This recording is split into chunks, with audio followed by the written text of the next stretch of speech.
The story was nearly lost until someone whispered it to the flames. Pull up a log, take a seat, let the dark settle in, because once the fire starts speaking, it doesn't stop.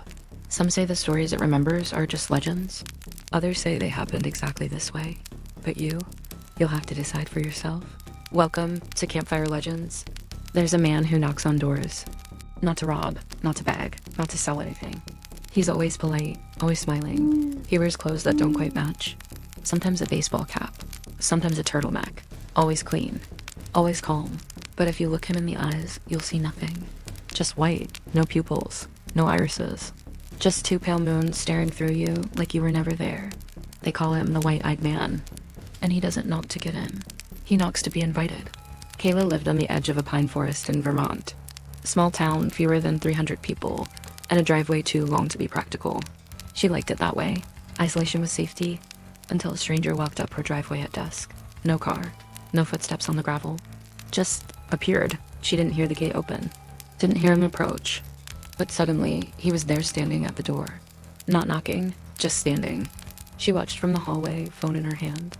He was pale, wearing a faded brown jacket, head down. Breathing steady, then slowly, his hand raised. 3 soft knocks. She didn't answer, but her phone buzzed. Unknown number. You left your door unlocked. She dropped the phone, checked the deadbolt. Locked. When she turned back to the window, he was gone. It said the White-Eyed Man chooses people who are alone. Not just physically, emotionally. He finds those who feel disconnected, numb, and hollow. He doesn't break in. He doesn't force his way inside. He just waits, knocks, and smiles. If you open the door, he thanks you, steps inside. Then, nothing. You don't die. You don't scream. You just fade, bit by bit. Neighbors stop hearing from you. Lights in your house stay off. Mail piles up. And then eventually, someone comes looking. And they find the house undisturbed. Food in the fridge. Shoes by the door, but no one inside. Only the faint scent of pine. And salt. There are forums now. Threats, confessions. People sharing their experiences. Some claim they dream about him for weeks before he comes. Others say they only saw his face once, but they felt off ever since. A woman in Nova Scotia said she saw him through her baby monitor.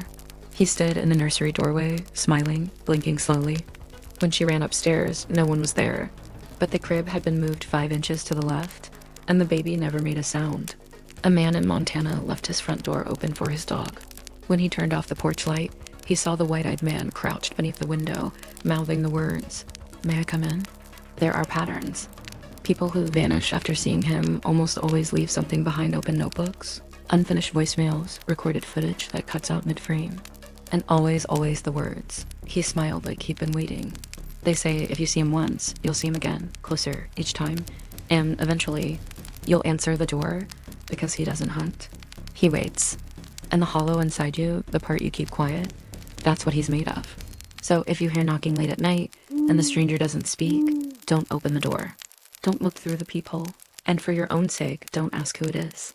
Because the moment you recognize him, he's already halfway inside. If the flames spoke to you tonight, leave a comment. Let the fire know you were here by liking the video.